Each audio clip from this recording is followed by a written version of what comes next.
सिंधुदुर्ग जिल्ह्यात जिल्हा परिषद आणि पंचायत समितीच्या निवडणुका होत आहेत आणि या निवडणुकामध्ये जवळजवळ बघितलं तर 5 जिल्हा परिषद ह्या बिनविरोध झाल्या आहेत। आपल्यासोबत दीपक केसरकर आहेत। सर, काय सांगाल? 5 जिल्हा परिषद ह्या बिनविरोध झालेल्या आहेत, त्याचबरोबर अनेक पंचायत समितीसुद्धा बिनविरोध होत आहेत। कशा पद्धतीने एकूण चित्र पाहायला मिळते? एकंदर आपण बघितलं तर भाजप आणि शिवसेना ही जी महायुती महाराष्ट्रामध्ये आहे त्यांचंच वर्चस्व जिल्ह्यामध्ये असल्यामुळे ह्या सर्व बिनविरोध होत आहेत आणि माझी खात्री आहे की अजूनसुद्धा 2 दिवस आहेत, त्याच्यामध्ये अनेक सीट बिनविरोध होतील। मागच्या जर बघितलं तर नगरपालिकेला युती व्हावी अशी तुमचीसुद्धा इच्छा होती, मात्र त्यावेळी युती झालेली नव्हती। आता युती झाली, कशा पद्धतीचा तुम्हाला आनंद वाटतोय की युतीने निवडणुका लढत आहे? राज्यामध्ये महायुती असल्यामुळे जिल्ह्यामध्ये स्वती असली पाहिजे अशीच माझी स्वतःची भावना आहे आणि इतरांचीसुद्धा होती। आता ती होते याचा आनंद आहे। काही ठिकाणी जर बघितलं तर आजही बंडखोरी पाहायला मिळते। शिंदेचे लोक असतील किंवा भाजपचे लोक असतील यांनी बंडखोरी केली। या बंडखोरांना कशा पद्धतीचं आवाहन कराल आपण?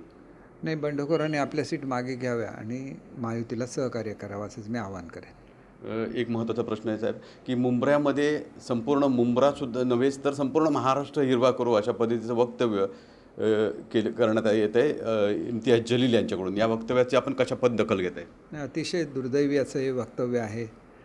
खरं तर अशा लोकांकडे दुर्लक्ष केलं पाहिजे आणि असे जे जातीय प्रचार करणारे लोक असतात त्याच्यापासून जनतेने सावध राहिलं पाहिजे। हा जातीय प्रचार होतोय, त्याला नेमकं जबाबदार कोण आहे? राजकारणातील कोण जबाबदार आहेत असं आपल्याला वाटतं? नाही, मला असं सांगता येणार नाही, परंतु हे त्यांनी केलेलं जे वक्तव्य आहे ते अत्यंत दुर्दैवी आहे, हे मात्र मी निश्चितपणे सांगेन। अगदी शेवटचा प्रश्न, महाराष्ट्रात कशा पद्धतीचं जिल्हा परिषदेमध्ये चित्र असू शकेल? महाराष्ट्रामध्ये महायुतीचीच सत्ता सर्वत्र असेल याची मला खात्री आहे। राणेसाहेबांनी अशा पद्धतीचं फॉर्म्युला केलं आहे की 3 वर्ष भारतीय जनता पक्षाला अध्यक्षपद आणि शिंदे सेनेला 2 वर्ष।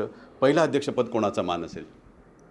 भाजप आमच्याकडे मोठा पक्ष आहे आणि त्याच्यामुळे मी सांगू शकणार नाही, हा निर्णय शेवटी वरिष्ठांनी घ्यायचा असतो, परंतु भाजपला जादा सीट सोडलेल्या आहेत या महायुतीमध्ये। तर नक्कीच हे होते दीपक केसरकर, विकास गावकर, TV9 मराठी, सिंधुदुर्ग, सावंतवाडी।